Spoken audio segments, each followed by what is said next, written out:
Good morning students. Online video classes series में आज हम बात करेंगे विलेयता को प्रभावित करने वाले कारकों के बारे में।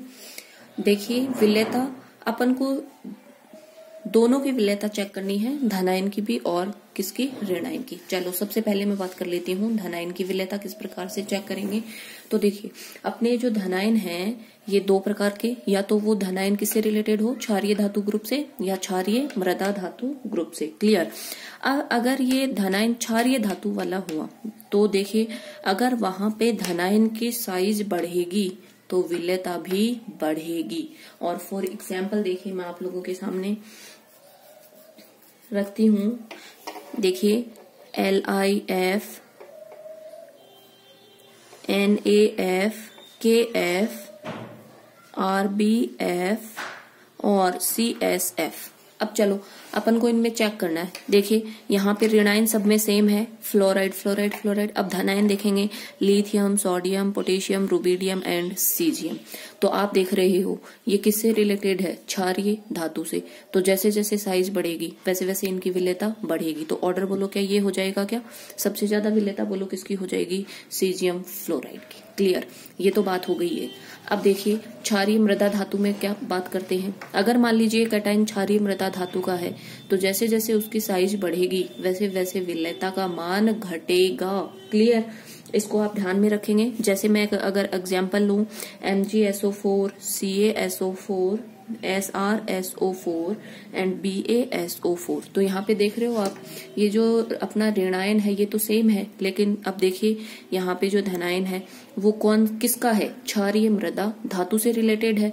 अब अगर यहाँ पे इसकी साइज बढ़ेगी किसकी, धनायन की, तो विलेयता का मान घटेगा। तो ऑर्डर बोलो क्या ये हो जाएगा, क्या, यस। क्लियर, सबसे ज्यादा MgSO4, सबसे कम होगा बेरियम सल्फेट। लेकिन देखो, लेकिन मैंने लिख रखा है यदि फ्लोराइड है या ऑक्साइड है या हाइड्रोक्साइड है, इनके साथ में विलेयता का मान साइज बढ़ने पर बढ़ेगा। ध्यान रखेंगे। तो धनायन की देखिए विलेयता कैसे बता रही हूं कि अगर क्षारीय धातु का धनायन है तो साइज बढ़ेगी तो विलेयता भी बढ़ेगी। क्लियर।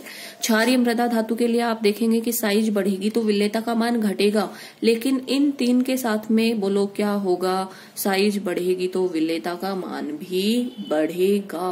क्लियर, ध्यान में रखेंगे। अब चलो बात कर लेते हैं ऋणायन की।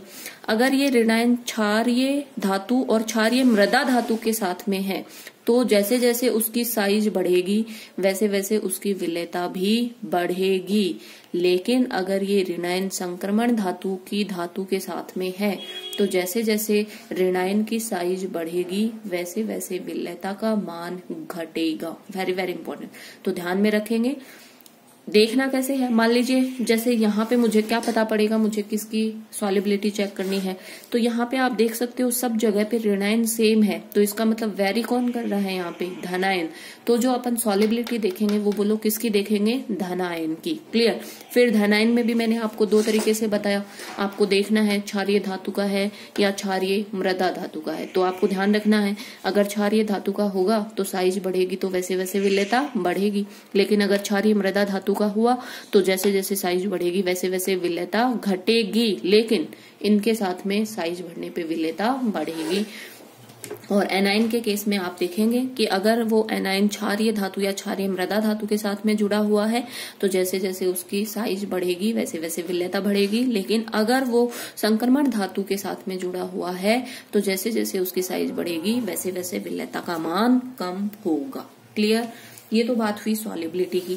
देखिए, ये तो चेक कर लिया अपन ने इस तरीके से। अब मान लीजिए आवेश के बारे में बात करें अपन कि अगर मान लीजिए आयनिक आवेश बढ़ेगा तो फिर क्या होगा, आयनिक चार्ज। तो देखिए, जैसे जैसे आयनिक आवेश में वृद्धि होगी वैसे वैसे चालक ऊर्जा और विलायकन ऊर्जा दोनों का मान बढ़ेगा, लेकिन चालक ऊर्जा का मान विलायकन ऊर्जा से बोलो क्या हो जाएगा, ज्यादा। और जहां कहीं पे भी चालक ऊर्जा का मान विलायकन ऊर्जा से ज्यादा हो जाएगा वहां पे वो विलेयता बोलो क्या हो जाएगी, कम। तो अपन क्या लिख सकते हैं, विलेयता का मान हो जाएगा कम। क्लियर। तीसरा देखें, धनायनों का इलेक्ट्रॉनिक विन्यास। धनायनों का इलेक्ट्रॉनिक विन्यास। तो देखिए, अक्रिय गैस विन्यास जिनके संयोजी कोष में कितने इलेक्ट्रॉन होते हैं, 8। अक्रिय गैस विन्यास वाले धनायन की तुलना में आभासी अक्रिय गैस विन्यास, जिनके संयोजी कोष में कितने इलेक्ट्रॉन होते हैं, 18, इनको अपन बोलते हैं आभासी अक्रिय गैस विन्यास। क्लियर। वाले धनायन में ध्रुवण शक्ति अधिक होती है। देखिए, जिनमें अक्रिय गैस विन्यास होता है, जिनके संयोजी कोष में 8 इलेक्ट्रॉन होंगे, उनका होगा अक्रिय गैस विन्यास, और जिनमें 18 होंगे उनको बोलेंगे आभासी अक्रिय गैस विन्यास। तो अक्रिय गैस विन्यास वाले जो धनायन हैं, उनकी तुलना में आभासी अक्रिय गैस विन्यास वाले धनायनों की ध्रुवण शक्ति अधिक होती है। इनकी ध्रुवण शक्ति अधिक होती है। अतः यदि आभासी अक्रिय गैस विन्यास वाले धनायन सरलता से ध्रुवित होने वाले ऋणायनों से संयोजित होते हैं, तो उनमें सह संयोजी गुण उत्पन्न हो जाएंगे और इसके कारण इनकी विलयता बोलो क्या हो जाएगी, कम। ध्यान रखेंगे तो आपको सीधे सीधे ये ध्यान में रखना है कि अगर अक्रिय गैस विन्यास है और आभासी अक्रिय गैस विन्यास है, तो आभासी अक्रिय गैस विन्यास आयनों की ध्रुवण क्षमता अधिक, ध्रुवण क्षमता अधिक होने के कारण इनमें सहसंयोजी गुण ज्यादा और विलयता बोलो क्या हो जाएगी, कम। क्लियर। आगे देखिए, विलायक का डाइलेक्ट्रिक कांस्टेंट, ये मैंने आपको पहले भी बताया है कि डाइलेक्ट्रिक कांस्टेंट देखो क्या होता है, आयनों के बीच में आकर्षण बल को कम करता है। क्लियर। तो अपन बोल सकते हैं कि किसी भी पदार्थ में विद्युत आवेश को उदासीन कर सकने की क्षमता का माप क्या कहलाता है, डाइलेक्ट्रिक कांस्टेंट। और इस डाइलेक्ट्रिक कांस्टेंट के लिए मान जितना ज्यादा होगा, इसे स्मॉल ई से प्रदर्शित किया जाता है। तो किसी भी विलय के लिए इसका मान जितना ज्यादा होगा, उसकी विलयता उतनी ही ज्यादा होगी, क्योंकि ये आयनों के बीच में आकर्षण बल को कम कर देगा और कम करने की वजह से सरलता से पृथक हो जाएंगे। और अपन को पता है वाटर के लिए इसका मान होता है 80, और इसीलिए जल को अपन क्या बोलते हैं, सार्वत्रिक विलायक। क्लियर।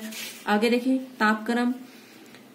विलय के विलायक में घुलने की प्रक्रिया ऊष्माक्षेपी भी हो सकती है, और बोलो कैसी हो सकती है, ऊष्माशोषी।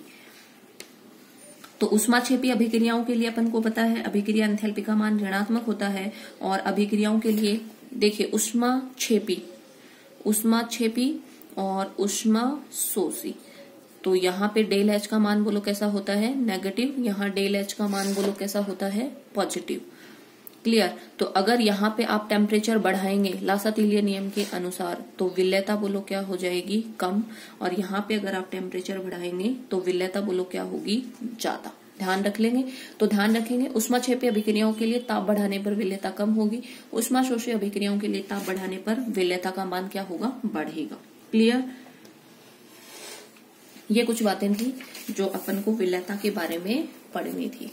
Thank you.